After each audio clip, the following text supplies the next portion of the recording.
Tuan Si Speaker, pertamanya saya bersyukur kerana akhirnya usaha permulaan ke arah mengadakan satu undang-undang bagi mengawal anti lompat parti ini diadakan.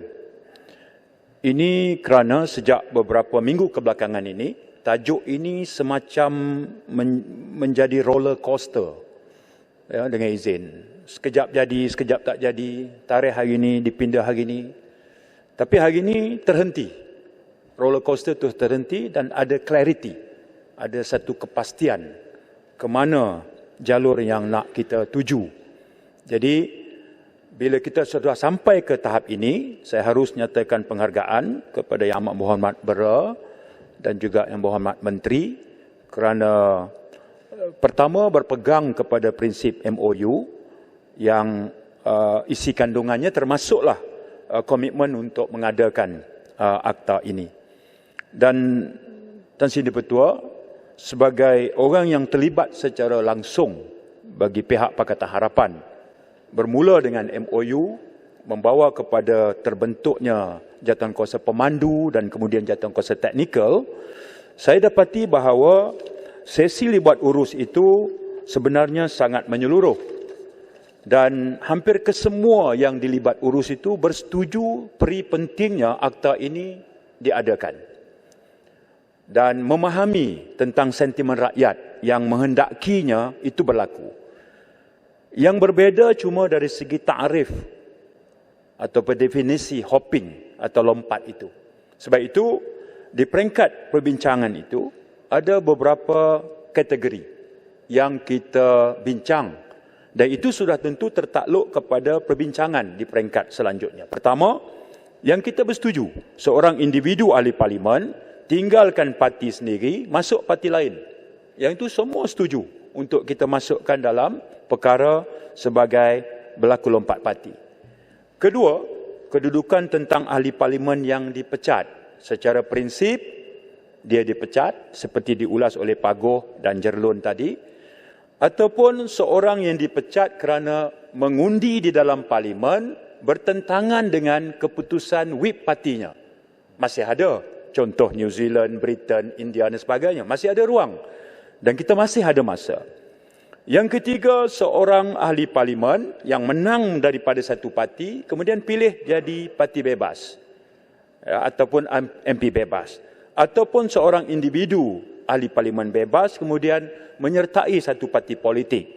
Ini antara syur yang kita dah mulakan, dah sampai tahap itu. Di sana juga perbincangan ikut berbicara tentang kalau sebuah parti itu terbubar, apakah ahli parlimennya kekal ataupun dianggap lompat juga sebab dia dah jadi bebas umpamanya. Yang itu kita anggap tak boleh masuk dalam kategori hopping. Sebab itu berkaitan dengan parti. Parti politik yang meninggalkan satu badan gabungan. Ya, katalah hari ini dengan izin PAS adalah gabungan Perikatan Nasional. Esok lusa memilih masuk Barisan Nasional. Itu pun kita bincang apakah perlu dianggap hopping ataupun tidak. Sementara senator disebut oleh Padang Rengas itu ikut disyorkan termasuk, kita berbincang bahawa ahli majlis tidak tertakluk dalam perkara ini sebab kita ada 3 peringkat kerajaan. Sebab di peringkat PBT tak berlaku pilihan raya. Mesej saya, Tan Sri Di-Pertua adalah, perbincangan kita sangat menyeluruh. Apabila kita bersetuju dengan pembentukan PSC pada hari ini, saya percaya proses PSC ini menjadi ringan dan tidak terbeban kerana kita tidak bermula dengan zero. Kita tak bermula dengan vacuum. Sebab itu, apabila komitmen diberi oleh kerajaan untuk mengadakan satu sidang khas pada akhir Mei, saya anggap ianya satu tempoh yang agak munasabah untuk kita lakukan bersama. Komitmen Pakatan Harapan Tan Sri Di-Pertua, kalau nanti diluluskan di peringkat parlimen melalui pindaan perlembagaan dan juga meluluskan rang undang-undang anti lompat parti, pendirian kita tidak berubah. Kita kekal menyokong usaha untuk mewujudkan undang-undang ini melalui 2 tiers, pindah perlembagaan kemudian lulus rang undang-undang ataupun 1 tier. Itu tidak jadi isu. Bahkan komitmen kita akan mengusahakan pula negeri-negeri di bawah kawalan Pakatan Harapan untuk segera pula meluluskan enakmen di peringkat negeri. Macam Pulau Pinang dah lulus. Selangor Negeri Sembilan atau negeri-negeri yang kami ada wakil rakyat. Komitmen kami untuk rakyat di luar sana adalah kita akan berusaha untuk mewujudkan pula undang-undang di peringkat negeri sejurus selepas kelulusan diperolehi di peringkat parlimen.